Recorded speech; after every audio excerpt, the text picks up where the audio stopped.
Hello guys, कैसे हैं आप सभी। तो जैसे कि आप सभी को पता है कि आज का जो हमारा इस वीडियो का जो मेन टारगेट है वो क्या है।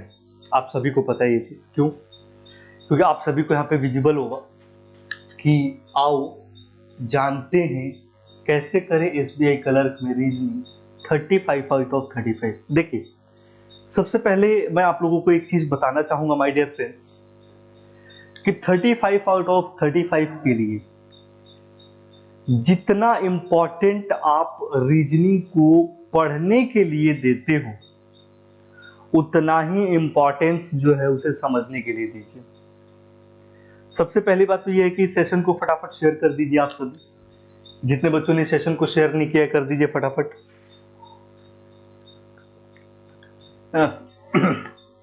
तबीयत थोड़ी खराब है गाइस। सबका सपना होता है कि अच्छे नंबरों से प्रीलिम्स क्वालिफाई करें, अच्छे नंबरों से पास करें और अच्छे नंबरों से हम एग्जाम क्वालिफाई करके और जॉब पा लें। लेकिन जितना ज़्यादा इंपॉर्टेंस आप रीजनिंग को पढ़ने के लिए देते हो उतना ज़्यादा इंपॉर्टेंस समझने के लिए दो। कहने का मतलब ये है कि पढ़ना जितना ज़्यादा मैटर करता है उतना ज़्यादा मैटर करता है चीज़ों को समझना। अब समझना क्या है? समझना ये है कि भैया हमें पढ़ना क्या है। समझना ये है कि हमें पढ़ना क्या है। जी गाइस, मैं बात करना चाहूंगा, मेरे पास आंकड़े हैं, डेटा है पिछले 3 साल का। जी, पिछले 3 साल का 2019, 2020 और 2018 का। अगर बात करें पजल और सिटिंग अरेंजमेंट की, जी हाँ, अगर मैं आपसे बात करूं यहाँ पे पजल और सिटिंग अरेंजमेंट की, तो पजल और सिटिंग अरेंजमेंट के क्वेश्चन हर साल आपको, अगर बात करते हैं 2018 में भी 15 क्वेश्चन मिला था, 2019 में भी 15 क्वेश्चन मिला था, 2020 में भी 15 क्वेश्चन मिला था। यानी कहने का मतलब है कि हर साल 15 क्वेश्चन मिल रहे हैं और इन 15 क्वेश्चन को अगर डिवाइड किया जाए तो ये 15 के 15 क्वेश्चन 2 सेक्शन में डिवाइड होंगे। जी हाँ, ये 15 के 15 क्वेश्चन 2 सेक्शन में डिवाइड होंगे और वो दोनों सेक्शन क्या होगा? पहला सेक्शन होगा आपका 10+5 का और दूसरा 5+10 का। यानी कि 2 सेक्शन डिवाइड हुआ, एक 5 का और एक 10 का। ठीक है, 5 नंबर का अगर आपका पजल आता है तो 10 नंबर का सिटिंग अरेंजमेंट, और अगर आपका 10 नंबर का पजल आता है तो 5 नंबर का सिटिंग अरेंजमेंट, जिसमें ज्यादातर चांसेज जो है ना, वो 5 नंबर के सिटिंग अरेंजमेंट और 10 नंबर के पजल का ही होगा।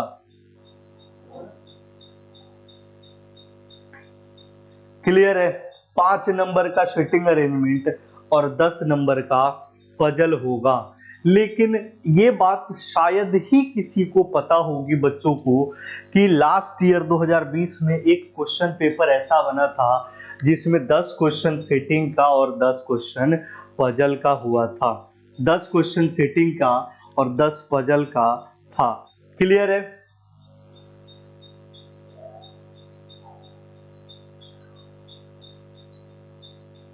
जी, अब बेटा बात करते हैं यहाँ पे डायरेक्शन और डायरेक्शंस ऑफ सेंस का।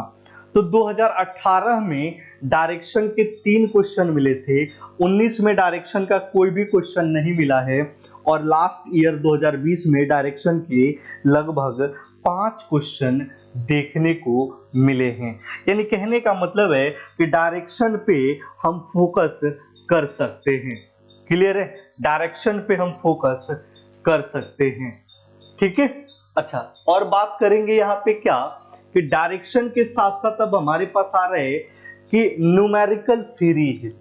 अब बच्चे डर जाएंगे, यहाँ पे न्यूमेरिकल सीरीज सुन के बच्चे डर जाएंगे। क्लियर है? न्यूमेरिकल सीरीज सुन के बच्चे डर जाएंगे। न्यूमेरिकल सीरीज का मतलब क्या है बेटा?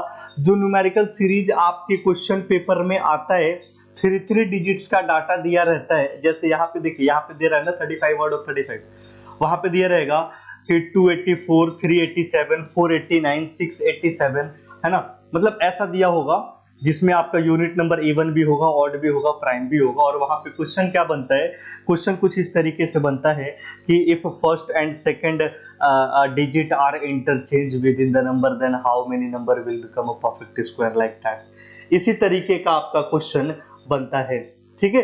तो आप इसके लिए परेशान नहीं होंगे, इसी तरीके का आपका क्वेश्चन बनेगा, ठीक है, और वो चीज आप वहां पे एंजॉय कर सकेंगे। तो ये बताना चाहूंगा मैं आपको कि ये जो न्यूमेरिकल सीरीज है, 2018 में 5 क्वेश्चन बना था, 19 में 1 क्वेश्चन बना था, और 2020 में 5 क्वेश्चन बना है।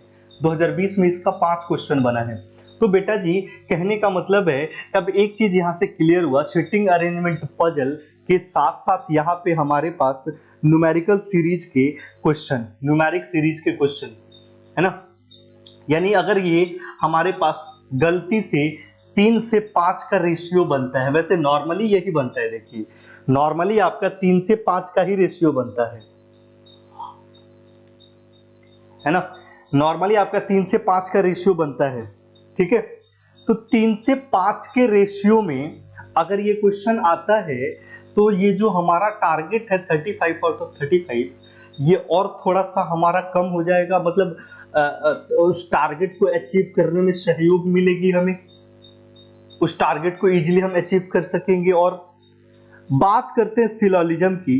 सिलोजिज्म 2018 में एक भी क्वेश्चन नहीं आया था, 2019 में 5 क्वेश्चन और 2020 में 4 क्वेश्चन। इसके हिसाब से 21 में क्वेश्चन सिलॉक्स का बनेगा, यानी सिलॉक्स एक ऐसा चैप्टर है जो हर साल बना है। जी हाँ, सिलॉक्स एक ऐसा चैप्टर है जो आपका हर साल बना है, हर साल बना है सिलॉक्स का। इसके बाद इनइक्वालिटी का question, last year 3 question, second last year 5 question, यानी कि इनइक्वालिटी के क्वेश्चंस बनने की संभावना है। अब एक चीज देखिए, ये एनालिसिस के बाद मैं आपको यहाँ पे बताऊंगा कि किस तरीके से हम लोग क्वेश्चंस को करेंगे, क्वेश्चन करने का हमारा तरीका क्या होगा, ये सारी चीजें मैं आपको बताऊंगा। उसके लिए आपको टेंशन नहीं लेना है बिल्कुल भी, ठीक है, उसके लिए आपको बिल्कुल भी टेंशन नहीं लेना है, मैं हूं यहाँ पे। अल्फा बेस्ड सीरीज, जिसमें आपका क्वेश्चन बनता है कुछ इस तरीके का कि how many symbols are immediately preceded by a vowel and followed by a consonant करके ऐसा क्वेश्चन बनता है आप लोगों का। तो ये कुछ ऐसा ही क्वेश्चन है ना, ये कुछ ऐसा ही क्वेश्चन है, ठीक है। ब्लड रिलेशन का लास्ट ईयर नहीं बना, 19 में 4 और 18 में आपके 2 क्वेश्चन बने हैं। डाटा सफिशिएंसी का 18 में बना था, उसके बाद नहीं बना। और कोडिंग डिकोडिंग का 2 क्वेश्चन बना है खाली, कोडिंग डिकोडिंग का 2 क्वेश्चन बना है खाली। अब बेटा जी एक बात बताओ, मेरे कहने का मतलब सिर्फ इतना है कि जब कोडिंग डिकोडिंग जैसा क्वेश्चन हमारे पास 2 बना है, तो क्या हमें पढ़ के जाना चाहिए? जी, मैं यही सजेस्ट करूंगा कि कोडिंग डिकोडिंग का जो 2 क्वेश्चन है वो आपको पढ़ के जाना चाहिए। बेटा जी, लास्ट ईयर जो भी हमारे क्वेश्चन पेपर मिले हैं, उन क्वेश्चन पेपर में एक चीज देखने को मिला है कि जो पजल का सेगमेंट है वो फ्लोर, रेक्टेंगुलर और ट्रायंगुलर पे ज्यादा मिला है, सर्कल पे ज्यादा मिला है।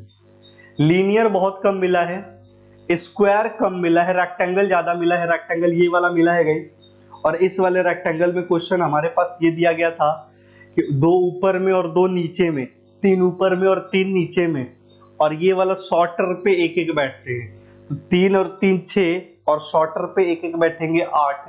तो ये क्वेश्चन में आपके मेंशन होगा, है ना, कि 3 3 ऑन लॉन्गर साइड और 2 2 ऑन शॉर्टर साइड। ये चीज आपके क्वेश्चन में गिवन होएगा, ये बात ध्यान रखिएगा। फ्लोर का भी क्वेश्चन आपका लास्ट ईयर ज्यादा क्वेश्चन बना है, फ्लोर का भी ये चीज देखने को मिला है कि लास्ट ईयर फ्लोर के क्वेश्चन ज्यादा मिले हैं, है ना, ये भी हम लोगों ने देखा है। और इसके बाद अगर मैं बात करूं क्वेश्चन करने की हमारी स्ट्रैटेजी क्या होगी, तो बच्चे क्वेश्चन करने की स्ट्रैटेजी से पहले मैं आप लोगों को यहाँ पे एक चीज बता देना चाहता हूं, है ना, कि लास्ट ईयर अगर मैथ्स की बात करें, मैथ्स जहां पे बच्चे परेशान होते हैं, नंबर सीरीज 5-5 क्वेश्चन हर साल मिला है, डीआई 5 क्वेश्चन पिछली बार, 7 क्वेश्चन 19 में और 18 में 5 क्वेश्चन मिला है, क्वाड्रेटिक इक्वेशन 5-5 क्वेश्चन हर बार मिला है, सिंप्लीफिकेशन 10-10 क्वेश्चन हर बार मिला है, लेकिन 18 में 8 क्वेश्चन मिले थे, और अर्थमेटिक आपका पिछली बार 10, 2019 में 8 और 18 में 12 क्वेश्चन मिले हैं। अगर वही बात हम लोग यहाँ पे इंग्लिश की करते हैं, आरसी लास्ट ईयर 10, उसके लास्ट ईयर 10 और उसके लास्ट ईयर 7 बना है। सेंटेंस करेक्शन 5-5 क्वेश्चन, लेकिन 2018 में एक भी क्वेश्चन नहीं बना है। क्लोज टेस्ट 5-5 बना है। वर्ड करेक्शन लास्ट टाइम 5 बना था, बाकी उससे पहले कभी वर्ड करेक्शन का क्वेश्चन पेपर में नहीं बना है। सेंटेंस रीअरेंजमेंट 5-5-5 का बना है, यानी हर बार 5 क्वेश्चन सेंटेंस रीअरेंजमेंट के बने हैं। हर बार 5 क्वेश्चन सेंटेंस रीअरेंजमेंट के बने हैं। सिंगल फिलर्स लास्ट टाइम एक भी क्वेश्चन नहीं बना, उसके दोनों लास्ट टाइम में 5-5 क्वेश्चन बने हैं। फ्रेजल रिप्लेसमेंट का 2018 में 5 क्वेश्चन बना था, अब तक उसका कोई क्वेश्चन नहीं बना है। एरर डिटेक्शन का 2018 में 8 क्वेश्चन बना था, लास्ट ईयर इसका कोई क्वेश्चन नहीं बना। यानी ये जो आंकड़े दिए गए हैं कि लास्ट ईयर क्या बना था, लास्ट ईयर क्या बना है, तो इन आंकड़ों से एक चीज तो देखो साफ साफ निकल के आ रहा है, जाहिर हो रहा है कि इन आंकड़ों से हमें पता चल रहा है कि क्या पढ़ें और क्या ना पढ़ें।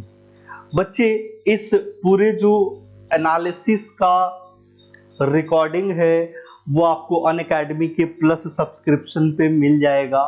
PYQ सेशन वाली कैटेगरी में जाइएगा, है ना। अगर आप अनअकैडमी का सब्सक्रिप्शन ले चुके हैं तो PYQ वाले कैटेगरी में जाइएगा और वहाँ पर 3 ईयर एनालिसिस का जो वीडियो है वो आप जरूर देखिएगा, है ना। वहाँ पे 3 ईयर एनालिसिस का जो वीडियो है वो आप बच्चे जरूर देखिएगा, है ना। उसमें मतलब कोई भी वो मत करिएगा, वो देख के और फिर प्रिपरेशन स्टार्ट करिएगा। बेटा जी अब बात करते हैं हमारे क्वेश्चंस की। तो देखो सिंपल सी बात है, एक बार में मैं डाटा निकाल लूं जरा अपने पास क्वेश्चन का। हाँ देखो, शीटिंग अरेंजमेंट और पजल से बेहतर है नंबर सीरीज, मतलब numerical series, syllogism, inequality, alphabet वगैरह वगैरह। कोडिंग डिकोडिंग और इसके अगर मैं बात करूं शीटिंग और पजल की, तो बेटा एक पजल का क्वेश्चन है फ्लोर वाला जिसमें 8 लोग बैठे हैं। एक पजल का क्वेश्चन है ना, कि रेक्टेंगल वाला जिसमें 3 लॉन्गर और 1 शॉर्टर पे बैठा है। और एक क्वेश्चन है आपके पास वहां पर सर्कुलर अरेंजमेंट का पजल। अब इन तीनों में सबसे पहले अगर आप पजल की बात करो तो मेरे हिसाब से इनमें से सबसे पहले हमें फ्लोर के पजल को चूज करना चाहिए। सबसे पहले हमें फ्लोर पजल को चूज करना चाहिए। क्यों बेटा? क्योंकि देखो सबसे बड़ी बात क्या है, फ्लोर पजल में लेफ्ट राइट का लफड़ा नहीं है। एक बार डाल दिया नीचे से 1 2 3 4 5 6 7 8।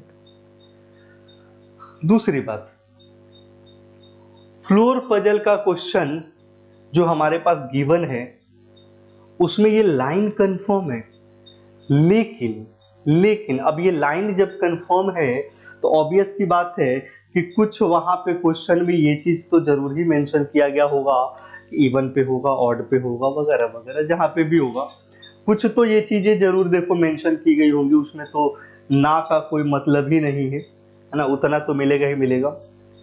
इसके बाद बेटा जी जब आप पेपर देने जाते हो तो मन में डर लेके मत जाओ। यहाँ से आप प्लान करके गए हो कि भैया यहाँ से हम लोग ऐसे करेंगे ऐसे करेंगे, और वहाँ पे जाके आपकी प्लानिंग जो है वो एग्जीक्यूट नहीं हो पाती है।